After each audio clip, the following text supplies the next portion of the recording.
BCCI বলে দিয়েছে প্রত্যেকটা ইন্ডিয়ান টিমের সদস্যকে একই বাসে ট্রাভেল করতে হবে। মানে কি ভাই, আগে একই বাসে ট্রাভেল করতো না? নিশ্চয়ই এরকম ছিল ইন্ডিয়ান টিমে কি সে একই বাসে ট্রাভেল করতো না আগে, তাই জন্যই বিসিসিআই এই নিয়মটা নিয়ে এসছে। না তো এই নিয়মটা আসার কোনো মানেই হয় না ভাই। অবশ্যই ইন্ডিয়ান টিমে কেউ এরকম ছিল কি বিসিসিআইয়ের নিয়মটা সে মানছিল না এবং নিজে থেকে সে নিজের ইচ্ছা মতো যাচ্ছিল, এবং তাই জন্যই বিসিসিআই এই নিয়মটা করেছে যেন প্রত্যেকটা ইন্ডিয়ান টিমের প্লেয়ার একসঙ্গে ট্রাভেল করে এবং একই বাসে যেন যায়। তাই জন্যই এই নিয়মটা নিয়ে এসছে। আরও একটা নিয়ম বিসিসিআই বানিয়েছে প্লেয়ারদের ফ্যামিলিদের নিয়ে। ধরেন কোনো প্লেয়ার একটা ট্যুরে গেল, ৪৫ দিনের ট্যুর আছে, তো সেখানে মাত্র ২ সপ্তাহ প্লেয়ারদের সাথে থাকতে দেবে তাদের ফ্যামিলিকে। এবং যদি ধরেন ওই ট্যুরটা যদি আরও ছোট হয় তাহলে কিন্তু ১ সপ্তাহ থাকতে দেবে, মানে ৭ দিন থাকতে দেবে।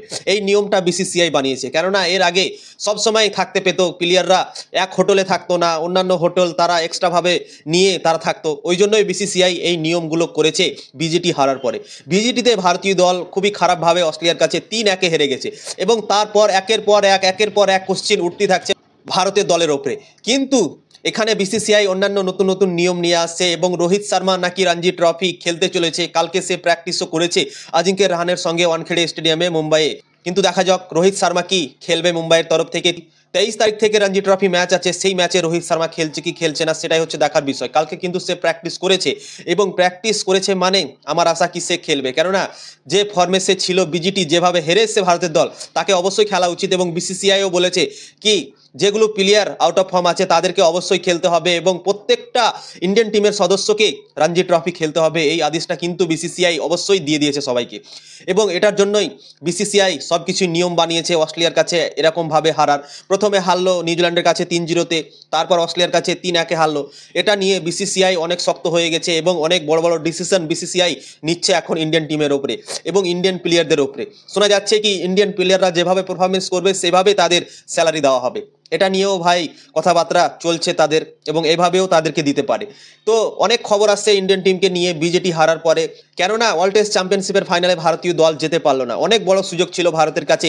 হোম সিরিজে ৩টে ম্যাচ ছিল, ওই ৩টে ম্যাচের মধ্যে যদি ভারত দুটো তো জিতে যেত, তাহলে ওয়ার্ল্ড টেস্ট চ্যাম্পিয়নশিপের ফাইনাল খেলা ভারতের জন্য নিশ্চিত হয়ে যেত। কিন্তু ঘরের মাঠে নিউজিল্যান্ডের কাছে স্পিন খেলতে পারলো না, এবং ৩-০-তে জঘন্যভাবে রোহিত শর্মার ক্যাপ্টেন্সিতে ভারত হেরে গেল নিজের ঘরের মাঠে, এবং অস্ট্রেলিয়াতে গিয়ে ৩-১-এ হেরে গেছে।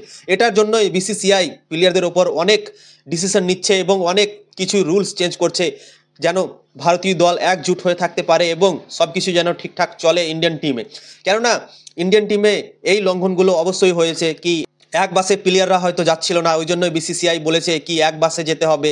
তো বোঝাই যাচ্ছে এখানে কি কোনো প্লেয়ার এরকম ছিল কি সে ইন্ডিয়ান টিমের বাসে যাচ্ছিল না, সে অন্য বাসে যাচ্ছিল বা নিজে থেকে যাচ্ছিল।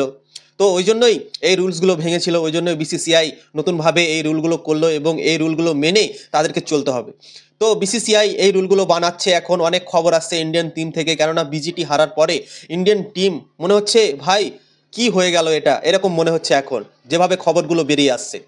তো ভিডিও আপনাদের কেমন লাগলো অবশ্যই কমেন্ট করে জানাবে, এবং ইউটিউবে যদি দেখছো তো অবশ্যই সাবস্ক্রাইব করবে এবং বেল আইকন দাবিয়ে দেবে।